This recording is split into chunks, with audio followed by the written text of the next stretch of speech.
Recent evidence suggests that the Venice Film Festival likes to open big, with a bang or a splash, a movie to blow the doors off and reveal the cosmos in widescreen. Previous opening nights hurled the delegates from the black expanse of gravity through the ensemble free-for-all of Birdman to the frozen wilds of Everest. But a tipping point has been reached, a corrective is called for. And sometimes it's true that the best things come in small packages.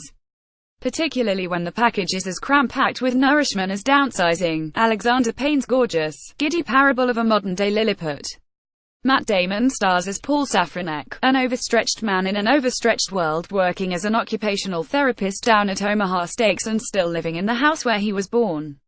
Paul hungers for a fresh start and finds it courtesy of the newfangled technique of cellular miniaturization, which promptly shrinks the recipient to a height of 5 inches. This technique has apparently been pioneered by scientists out in Norway, although one might just as easily claim that Payne has been doing it for years. Films like Election, Sideways and Nebraska, for instance, spotlighted a burgeoning crisis in American masculinity, focusing on men who fear that they're seen as small by the world. With the excellent Downsizing, Payne has simply gone that extra mile. The benefits for Paul are clear from the outset. As a little man, he costs less and consumes less. His assets of $152,000 convert to a whopping $12 million in the bonsai community of Leisureland Estates, which means that he can now afford a McMansion or a luxury bachelor pad, like one of those cash-poor Londoners who sells their Hackney flat and then buys up half of Rotherham. A flick of the switch and the process is complete. Afterwards the nurses return to theatre and lift the clients from their beds aboard small steel spatulas. Downsizing's premise, then, could be more high concept. But Payne runs with it, plays with it, explores its implications. Having ticked off the pros, he moves on to the cons. Miniaturization, we learn, is prone to misuse. African dictators shrink rival ethnic groups. U.S. Homeland Security is worried about pocket-sized terrorists infiltrating its borders. Meanwhile, out in Leisureland, Paul has befriended the rascally Dushan, his playboy upstairs neighbor, played with reliable zeal by the great Christoph Waltz.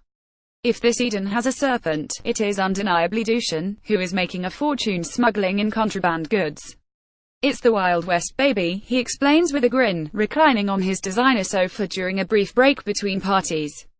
The point, of course, is that glass-dimmed Leisureland is merely America in microcosm, with all the same corruption and wealth disparity, loneliness and strife.